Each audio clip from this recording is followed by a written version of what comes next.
Ladies and gentlemen, how do? Welcome back to Steve Parrish's F1 race bike restoration.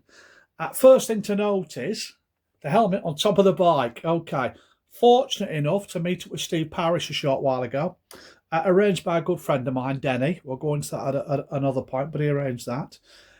Nipped in to see Steve, lovely wife Michelle, spent some great time chatting over the bike and joining a few dots on its history. Which I had some idea about, some I didn't. And like I said, it really did help me with some background information. So now we have a crash helmet, signed off Steve, etc. Looks really nice sat on the bike. Where are we up to with the bike? Okay, well listen, I'm a big one for originality, as I keep going on about. And the seat on this bike, it was off the Yamaha OW 60 or the model before.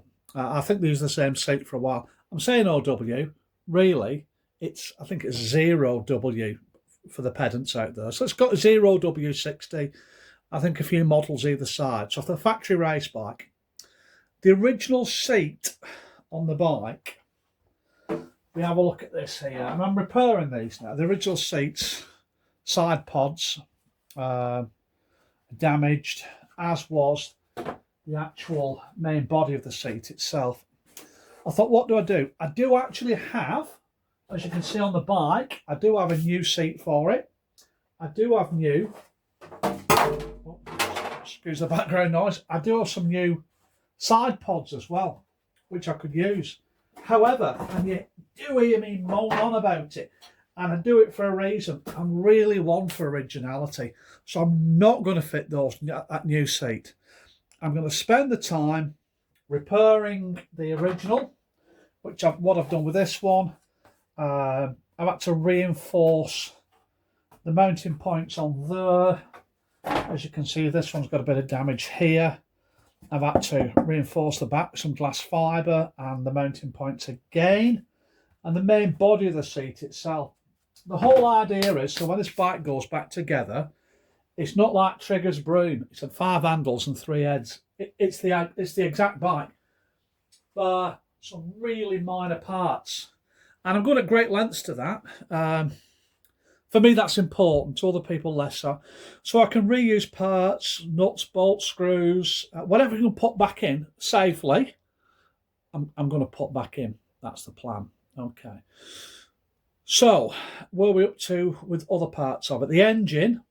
Wasner have been very good regarding the pistons, so the pistons are actually on the way.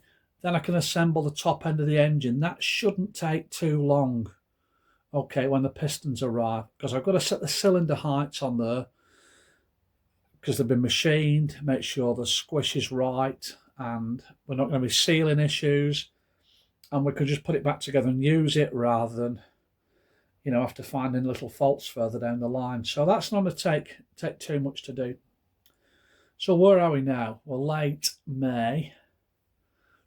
I like to think at the back end of June I can have this bike finished. I don't think it's that unrealistic, because a lot of the rolling chassis is done. Really minor parts. I can nip into the workshop at night when everyone's doing what they're doing, watching TV or gone to bed, and I can spend some time in here getting the bike sorted, which I'm really looking forward to doing. Anyway, that's what we're up to. Recap, met Steve Parrish, wife, lovely couple, really accommodating, helped me out a lot with the bike, really friendly.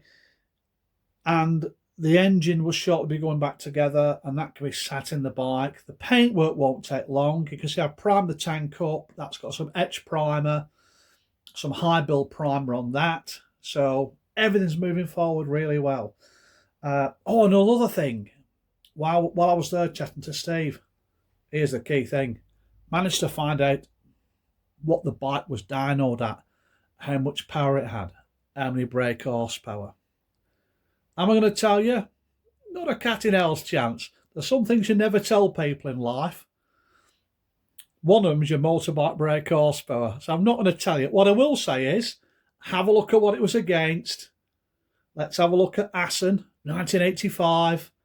The bike qualified 4th row in the Grand Prix So let's think about what we're up against there. And the Grand Prix itself, it's a road engine bike, this, remember, modified. The other element is, at the same meeting, they held the TT Formula 1 race. Steve Parrish on this, fastest qualifying bike out there in front of everybody at that Formula 1 race. Due to technical problems, the bike didn't finish either, unfortunately. But there we go. So that gives you some idea what sort of power it is. But anyway, unless you're a really, really close friend, I'm not going to tell you. Okay, we're going to leave it at that. I'm going to go away now, have a cup of tea, watch a bit of telly, come back in later on, do a little bit more on the bike, and hopefully by the end of June, we can have it as an assembled bike up and running. There's more exciting news to tell you what's going to happen with the bike, but I don't want to say too much at this point until it's all in the back of the net, if you like. Anyway, listen, keep coming watching the videos. Like if you like, please subscribe. It just lets me know people are interested. And yeah, be lucky. And just before we go, just to prove it, there we go. One of Steve's helmets, sound on the bike, happy as a pig in muck. Take care, everybody, and be happy. Be happy. Be lucky.